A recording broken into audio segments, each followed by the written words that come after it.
We got to take care of the ball better and continue to find opportunities. They hadn't turned it over. And then when their gimmick plays ran out, I thought we played pretty good defense. How is it even possible that the NFL season is rolling like this and it's not stopping the entire football world in its tracks every single day? The drama is too wild to ignore, and this time, it's none other than Mike Vrabel stirring the pot. Guess who's caught in his crosshairs? Yep, Kevin Stefanski, the man who's been making Cleveland fans lose their minds week after week. Mike didn't hold back, straight up calling him a gimmick coach. Like, seriously, what? Now let's rewind to where this whole mess exploded. October 26th, when the New England Patriots clashed with the Cleveland Browns. That game had everything except, well, an actual offense from Stefanski's squad. It started off looking decent. The Browns came out swinging in the first quarter, landing clean passes, running the ball strong, and even punching in an early touchdown.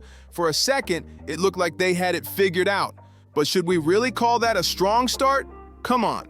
It was clearly a scripted opening drive, the kind you see every week before everything falls apart. Like, are we seriously celebrating a team for following the first 15 plays perfectly, only to crash and burn the moment real football starts? Don't they get the full script too? Because if they do, Cleveland must have missed a few pages. By the time that first touchdown hit the board, the Browns' offense had already lost the game. Not on the field, but in their heads. And look, before any Cleveland fans start typing paragraphs, let me be real. Yeah, I get it. You were hanging on to hope, and that early spark felt like something big. But hope alone doesn't win games. Brains, strategy, and bold play calling do. So tell me, how do you expect to win when your quarterback can't even execute beyond the scripted drives? But I'm telling you right now, this the real thing. This is the real thing. He called that fool a gimmick coach. The Patriots didn't even have to sweat. They read the Browns like an open book, dominating them like it was a scrimmage. And honestly, who could watch that performance and not call this Cleveland offense a complete trick play in disguise? I mean, let's be honest, I can't even deny it. So why does Mike Vrabel's statement sound so shocking when deep down it's exactly what everyone's been whispering? His words just spark the kind of hype people pretend to ignore but secretly love to see explode. And the way that instant karma hit right after, pure cinema. The Browns' so-called gimmick offense turned into the best comedy act of the night, and Mike didn't waste a single second. It's like he was waiting with popcorn for that moment to arrive, ready to strike. The whole Cleveland sideline looked lost. The coach red-faced, the quarterback frustrated, and fans staring at their screens like they just witnessed a magic trick gone wrong. But all jokes aside, here's the real question. Is Kevin Stefanski actually a gimmick coach? Or has he just become the NFL's favorite scapegoat? Some folks say he's being unfairly hated, while others argue he's not hated enough. That's the wild part. People think the balance of hate is just right. But this isn't just about one bad game. This is about a long pattern. Stefanski's play calling, his stubborn choices, the endless excuses. It's been building up for seasons. It's getting harder and harder to defend him, even for the die-hard fans. And this isn't some pro-Shedeur Sanders campaign either. Stefanski got to be one of the most hated people in America, bro. I just got to be honest. Everybody in Cleveland wanted to see Kevin Stefanski out of here like last year. They sick of this fool. Not to mention this whole Dillon Gabriel situation need to be unplugged. It's about what happens when a coach with a giant ego refuses to listen, drafts questionably, and acts like criticism doesn't exist. That kind of attitude can sink a team fast, especially one that was supposed to be a real AFC threat. And let's give credit where it's due. Dillon Gabriel did what he could. He looked composed, executed that first quarter script like a pro, and threw a solid touchdown to kick things off. But the truth, even his clean execution couldn't save the Browns from the chaos that followed, because when a team runs on ego instead of adaptability, the collapse is inevitable. The Browns jumped out to an early 7-3 lead, but that kind of head start doesn't mean much in a high-pressure showdown like this. These games aren't just about executing the first few plays. They test what a team does when the script falls apart, and that's where the cracks started showing. Dillon Gabriel, for all his composure, still lacks that next-level awareness, the kind that comes only with experience. You can't really blame him, though. The guy's a rookie who just got tossed into one of the most pressure-filled jobs in football. But the real smoke, that's aimed straight at Coach Stefanski. The man still doesn't seem to realize where he's steering this ship. And now we got to talk about Shedeur Sanders, because this whole thing has gotten way too suspicious to ignore. Everyone already knows he's talented. No need to repeat that. His on-field presence is electric, his leadership natural, and his ability undeniable. Dylan Gabriel looked like Dylan Gabriel. His luck finally ran out with the picks. He also gave up a safety. Chris, I've seen enough. I said I've seen enough last week. But if Shedeur can't stay healthy, you're going to get him on the field. But here's the mystery. Why was he suddenly replaced by Dylan Gabriel? What was running through the minds of the Browns management when they made that move? If you think it was just a casual rotation or a random lineup shuffle, think again. Something doesn't add up, and please, let's not recycle that tired rumor about him being injured. Shedeur himself made it crystal clear. He's healthy, ready, and waiting. So if it wasn't about health, then what's really going on behind closed doors in Cleveland? This decision goes beyond football. It raises major questions about management's accountability, the team's direction, and the coach's priorities. It sends a confusing message to the locker room and the fans, one that screams inconsistency and favoritism. Until the organization comes clean, the speculation is only going to grow louder and messier. And let's circle back to Stefanski. Is this personal? Because it sure feels like it. Why would a coach bench a proven young star in his prime for someone still learning the ropes? That's not just strategy. That's ego or something deeper. I could maybe defend Stefanski if there weren't any solid quarterbacks left or if Shedeur was really hurt. But that's not the case. This isn't about football logic anymore. It's about power plays, pride, and a coach who might just be sabotaging his own team while pretending it's part of the plan. And that's where it all starts to get real messy. Because if Shedeur Sanders is healthy and ready to go, then what's the excuse now? Stefanski can't keep hiding behind team strategy forever. Chris, did he work out on the field before the game? Yeah, tried to get loose and get ready. How do you get hurt? They won't even let the kid play. Fans see through that act. People are starting to believe this isn't about performance at all, but about control, pride, and a coach who refuses to admit when he's wrong. That's dangerous territory for any franchise, especially one that's already drowning in drama like the Browns. The vibe inside Cleveland feels tense, players walking around like they're one bad decision away from snapping, and the fan base, they've had enough. You can feel the frustration boiling over on social media. Every post, every comment, every meme dragging Stefanski for choices that make zero sense. How do you justify benching a player like Shedeur, who's proven he can command the field, for a rookie who's still finding his rhythm? It's madness. And if you think the players aren't noticing, think again. Locker room energy doesn't lie. You've got veterans side-eyeing the coaching staff and younger players questioning if loyalty or skill even matter anymore. This kind of confusion kills morale. And once that cracks, the whole team falls apart. Cleveland's not just playing football anymore, they're surviving chaos. Chaos created by their own leadership.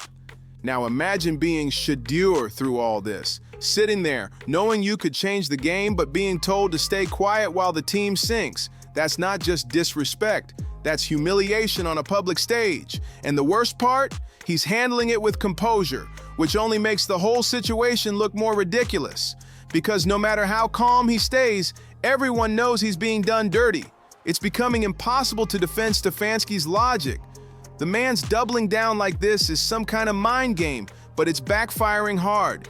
Every game that slips away, every loss that piles up, it all leads back to him. At this point, even the opposing coaches don't need to game plan much.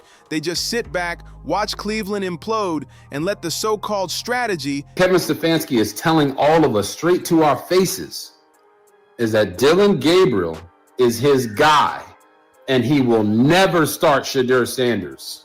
Yep. Unless Dylan Gabriel can't play. He might even play Bailey Zappi before he played Shedeur Sanders. He might go ask the Baltimore Ravens to trade back for Snoop Huntley before he plays Shedeur Sanders. He might even go ask the Bengals to trade Joe Flacco back So he can be the starter before he plays Shedeur Sanders. He might even go to the Raiders and get Kenny Pickett back before he plays Shedeur Sanders. The only way this Cleveland Browns team gets better this season or into next year is if Kevin Stefanski is not there. Beat itself. So yeah, call it drama, call it politics, call it pride, whatever it is, it's killing the Browns from the inside. And unless someone steps up and calls it out, this whole season's about to turn from disappointment into disaster. Faster than a fumble snap in the fourth quarter. At this point, it's not even shocking anymore. It's embarrassing. The Browns have somehow turned what could have been a breakout season into a full-blown reality show. Every week it's something new, a cryptic quote, a weird lineup change, or a decision that makes you question if Stefanski's even watching the same game as the rest of us. Fans aren't confused anymore, they're exhausted. And honestly, who can blame them? The tension between Shedeur and Stefanski is no longer just a rumor. It's the elephant in the room everyone pretends not to see. You can tell by the press conferences, the body language, the awkward sideline moments where no one makes eye contact. It's uncomfortable, it's public, and it's tearing the team apart piece by piece. Shedeur's sitting there ready to lead, while Stefanski's still playing stubborn chess with the season. And then there's Dillon Gabriel, caught in the middle of it all. It's not even his fault. The fan is, they kind of be pushing an agenda. Like, that's what I don't get. Like, their media structure is like weird as hell. It's like one person on the show hates Shedeur, the other person gotta like Shedeur. It seems scripted. I just gotta be honest, bro. This whole narrative in Cleveland, the way y'all media is structured, seem very scripted and whitewashed. He didn't ask to be thrown into a media circus. The rookie's trying his best, but no matter how good he plays, the Shedeur W of Shedeur Sanders looms over every snap, every throw, every missed opportunity. It's like he's being judged for decisions he didn't even make. The poor guy's under pressure that no first-year quarterback should ever face. Meanwhile, the fans have turned detective mode on, breaking down every interview, every camera angle, trying to figure out what's really going on behind closed doors. Because Cleveland's silence is loud. The management keeps saying trust the process, but that phrase has lost all meaning when the process looks this chaotic. And here's the thing. Every bad call, every missed opportunity, every refusal to adapt is feeding a narrative that Stefanski might have lost the locker room. Players talk, and once whispers turn into frustration, it's hard to pull things back together. The Browns don't need a miracle right now. They need honesty, leadership, and accountability. Because if this drama keeps snowballing, it won't just be another lost season. It'll be another lost era. And all because one coach refused to check his ego, one front office refused to speak up, and one team that had the potential to shine is instead becoming a punchline. The storm's here, and Cleveland's the only one still pretending it's sunny. You can feel the chaos spilling over now. It's not just a football issue anymore, it's a full-blown identity crisis. The Browns don't even look like a team half the time. They look like a collection of talented players stuck in the wrong movie. The energy's off, the chemistry's gone, and every press conference sounds more defensive than the last. Stefanski keeps talking about trusting the plan, but what plan? Because if this is the plan, it's sinking faster than their offensive line on third down. Every game feels like a rerun of the same bad episode. Great first drive, false hope, and then a collapse so predictable you could set your watch to it. The pattern's clear, but the coach still refuses to change the script. It's like he's allergic to adjustments. Fans are yelling for Shedeur, the analysts are calling for change, and even former players are dropping hints online. The noise is deafening, but Stefanski just keeps smiling like everything's fine.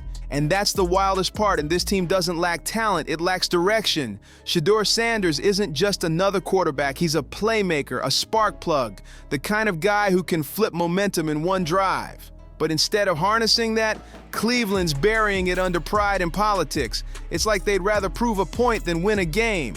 You can tell the locker room's tired. Nobody wants to say it out loud, but the trust is fading. When your best players start to look uninspired, that's not on them, that's on leadership. And the Browns' leadership right now feels like it's running on fumes. The front office keeps dodging questions, and the coach keeps recycling excuses, the same ones fans have been hearing for years. And through it all, Shedeur stays silent, just waiting, just watching. That silence speaks volumes. He's not begging for a chance. He's letting the situation expose itself. Because at this point, every snap Gabriel takes, every game the Browns lose, just proves Shedeur's value even more. This isn't just drama, it's a warning sign, a message to every fan, every player, and every critic. If Cleveland doesn't fix this soon, they won't just lose games, they'll lose their identity. The fans are already losing patience, and when that happens, no plan can save you. The clock's ticking, and the Browns are out of time again. But here's the real truth. Shedeur Sanders has been nothing short of spectacular. His skill, composure, and football IQ are off the charts. He's not just another young player trying to fit in. He's the kind of quarterback who elevates everyone around him. The way he reads defenses, the way he adjusts mid-play, that's veteran-level control. So when a player like that gets benched, it doesn't just raise eyebrows. It makes the entire football world stop and ask, what's really going on behind the scenes? It's one thing to follow a plan, but it's a whole different story when that plan starts hurting your own team. Benching Shedeur isn't just a tactical call, it's a gamble with his development, his rhythm, and the Browns' future. Because let's be honest, the so-called alternatives don't look any stronger. This isn't strategy anymore, it's self-sabotage wrapped in coach speak. And that's exactly why everyone's frustrated. The fans are tired, the analysts are fed up, and even the players are losing patience. Every week that Shedeur sits, the confusion grows louder. The people want answers, not excuses. And with that comes the obvious question floating all over Cleveland. Should Stefanski finally step down? Because it's starting to look like his time might be up. At this point, only a handful of voices, mostly from 92.3 The Fan, are still defending Stefanski's decision to bench Shedeur, and even that support sounds rehearsed, like someone's reading straight from the PR script instead of speaking from the heart. Everyone else sees what's happening. This isn't discipline, this is dysfunction dressed as leadership. And now, the whole league's watching like it's a slow burn drama that's about to explode. You can feel it. That uneasy silence before something big breaks. Whether it's a trade, a firing, or a public meltdown, something spicy is definitely coming. Cleveland can't keep dodging this storm forever, so stay tuned, because this story's far from over. And trust me, the next chapter might just shake the league. Make sure you smash that like button, subscribed, and shared this video so you don't miss what's next. Drop your thoughts in the comments too. What do you think about Mike Vrabel's statement? Was he out of line, or did he just say what everyone's been thinking all along? See you on the next one.